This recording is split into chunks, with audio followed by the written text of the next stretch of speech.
Pernah gak dengar kata-kata pemerintah naikin subsidi BBM atau pemerintah mencabut subsidi BBM? Nah, hal-hal seperti itu disebut sebagai kebijakan fiskal. Halo, assalamualaikum teman-teman. Perkenalkan, nama saya Siti Sakinah, asal Prodi Manajemen Keuangan Syariah Fakultas Ekonomi dan Bisnis Islam. Video ini dibuat untuk memenuhi tugas ujian akhir semester mata kuliah Ekonomi Makro Islam mengenai kebijakan fiskal.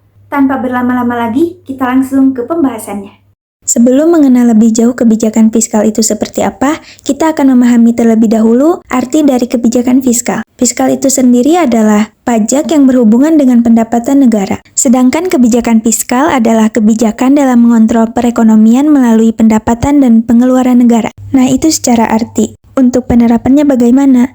Sebelum ke penerapannya, fiskal punya instrumen persis dengan kebijakan moneter. Kalau moneter yang melakukan adalah Bank Sentral atau kalau di Indonesia itu BI. Sedangkan untuk kebijakan fiskal yang melakukannya adalah pemerintah. Dalam artian ya Presiden, Kementerian Keuangan, dan seluruh elemen yang lainnya. Instrumen kebijakan fiskal ini ada dua, pendapatan negara dan pengeluaran negara. Instrumen pendapatan ini dipecah lagi, ada pendapatan dari pajak dan ada pendapatan non-pajak. Dan instrumen pengeluaran negara juga dipecah lagi, ada pengeluaran rutin, pengeluaran pembangunan, dan pengeluaran lain yang nantinya biasanya disusun dalam APBN atau Anggaran Pendapatan dan Belanja Negara. Dan kemudian bagaimana cara kita melakukan kebijakan tersebut? Bahwasanya dalam melakukan kebijakan fiskal itu ada dua cara. Kalau kita ngomongin kebijakan yang kontraktif berarti dilakukan saat terjadi inflasi. Kemudian kalau perekonomian negara sedang lesu atau pertumbuhan ekonominya rendah, maka yang dilakukan adalah ekspansif. Ketika kita ngomongin perekonomian sedang menurun, maka yang dilakukan pemerintah adalah melakukan kebijakan fiskal yang ekspansif.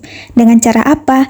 Ada dua instrumen, seperti yang tadi dibahas, instrumen pendapatan dan instrumen pengeluaran. Kalau ekonomi sedang lesu, maka yang dilakukan adalah peningkatan pengeluaran negara dan menurunkan pendapatan negara. Atau dalam artian pengeluaran pemerintah dinaikin dan pendapatan negara diturunin. Misal, pemerintah bakalan nurunin pajak. Jadi, ketika kita belanja, tidak akan terkena pajak penjualan. Itu cara menurunkan pendapatan dengan kebijakan yang ekspansif. Gimana kalau kebijakan dengan pengeluaran yang ekspansif? Maka pemerintah harus menambah subsidi. Misal, subsidi BBM dinaikin nih. Jadi yang sebelumnya BBM harganya 7.000, kalau subsidinya dinaikin maka harganya akan berkurang. Nah, tujuannya apa? Ya tadi, agar ekspansif. Kemudian kalau inflasinya sedang tinggi, maka yang dilakukan kebalikannya, pajaknya dinaikin. Biar apa? Biar kita menunda untuk belanja atau apapun itu, biar kita gak shopping-shopping, sehingga peredaran uang juga akan berkurang. Jadi harga gak jadi naik. Dan kemudian pengeluaran pemerintah yang dikurangin. Contohnya, cabut subsidi BBM.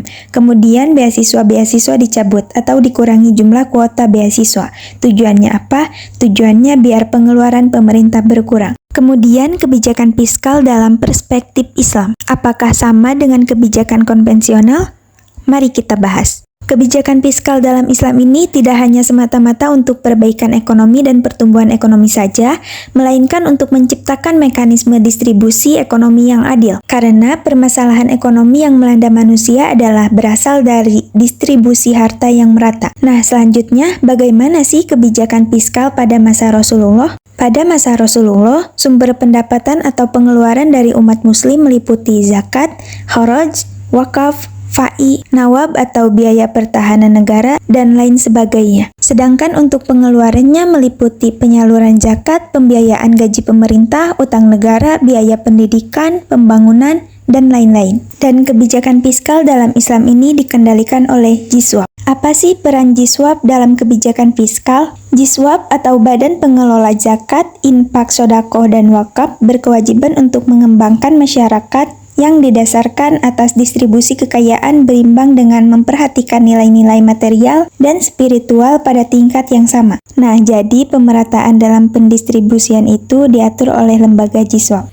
Nah, itu dia pembahasan dari saya mengenai kebijakan fiskal dalam perspektif Islam. Semoga dapat dipahami. Mohon maaf kurang dan lebihnya. Saya Siti Sakinah. Wabillahi taufiq wal hidayah. Wassalamualaikum warahmatullahi wabarakatuh.